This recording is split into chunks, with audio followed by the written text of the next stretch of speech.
Good morning, ladies and gentlemen. My name is Dustin Feyder, author of the book Red Twilight, A Downing of Power, and Red Twilight, Long Distance Runners. I would like to do a read-through of my first book, Red Twilight, A Downing of Power. I'll be starting with prologue number 1, Lance Jacob. For any of you who are reading along with me, I am choosing to pronounce the name Lance. I put in a sound S. I don't know if that is important to anybody.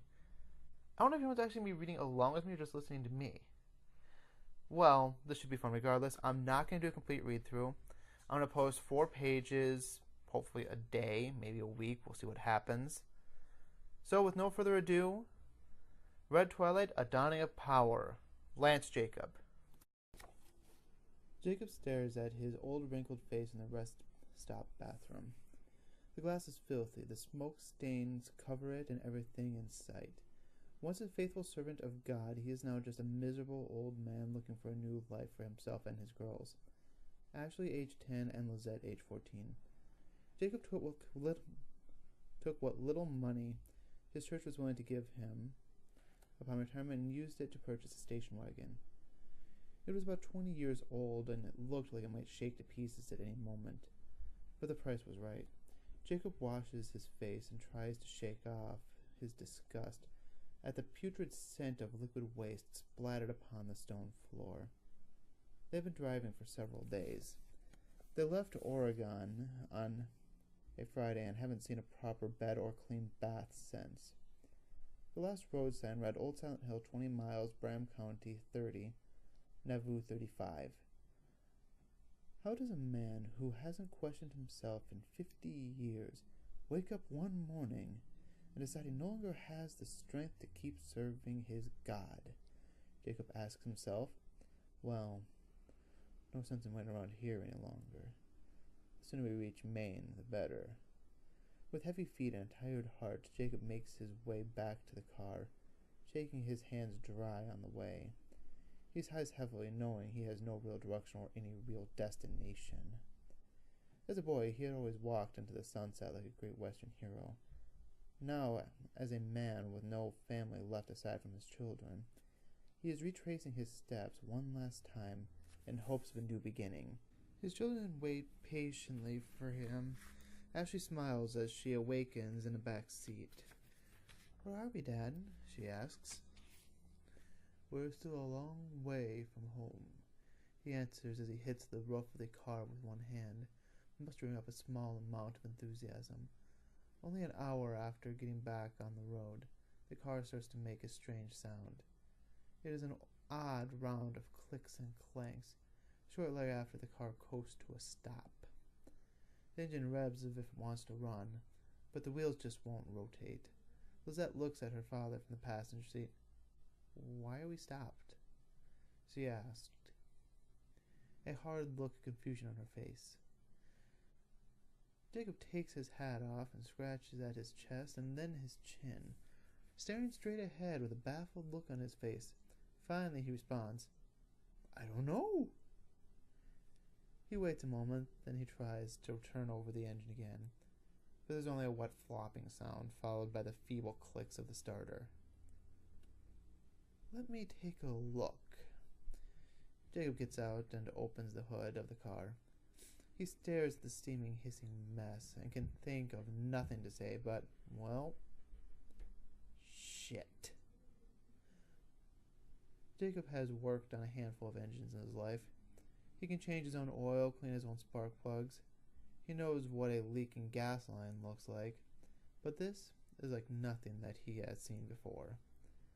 He retrieves a rag from the back seat and then reaches into the engine, removing half of the broken transmission casing.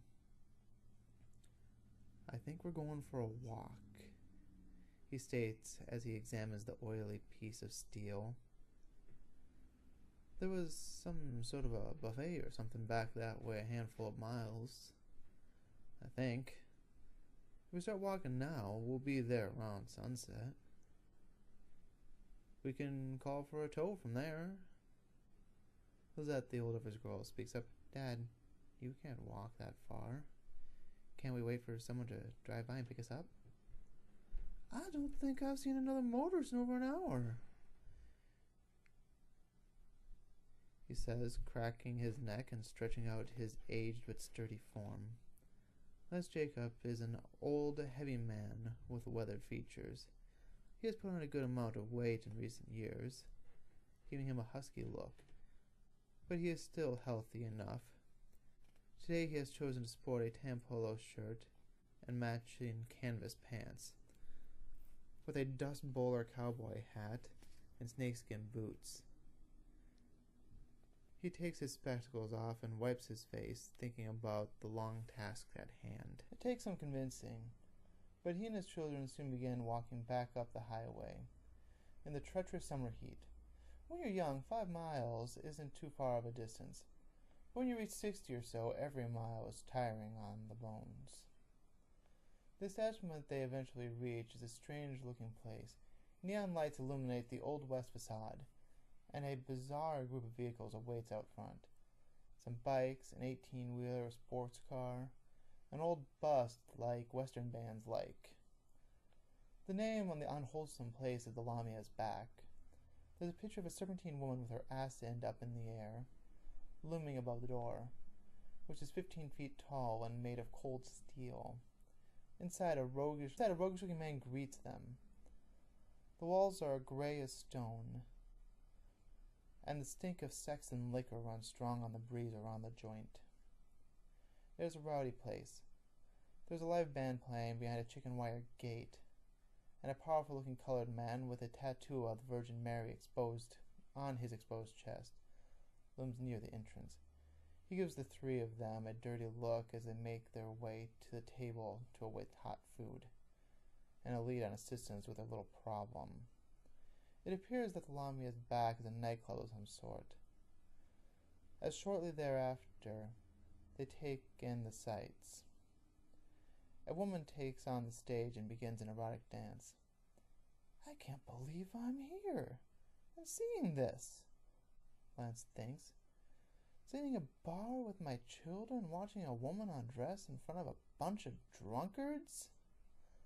The scene is quickly broken, however, when a pair of sleek-looking men in silk suits stand up and a fight breaks out between them and the man that was at the door. Screams of gunshots shatter the air no more than a few seconds later, and the dancing woman metamorphs into a snake-tailed beast and sinks her fangs into one of the suited men. Soon all hell breaks loose, as the floor breaks open and the room fills with animated corpses. Fighting breaks out all around Jacob where he stands in shock. There's an explosion to his left. Blood seems to start to spill from the sprinklers, and there's a scream from one of Jacob's girls, as a hissing bark comes from his right, followed by the sounds of twisting metal. Jacob spins to catch a glimpse of 2 of the monsters carrying away his children. The first abomination is a fly-like man, hunched over with elongated traits and oily skin. The other, a rickety, aged corpse, fades into the murky depths of the bar, to the point where the former holy man can only make out his discreet shape. He is forced to quickly shake himself awake and accept what he is now seeing. He rips the leg from his chair and begins his struggle with the armies of the damned. Okay, that is Prologue 1, Lance Jacob. That is about what I have time for today. Soon we will have Prologue number 2. I believe that's Snake Gex. Let me double check that. Yep, Snake and Larry Gex. Tell me what you think. Thank you very much. Have a good day.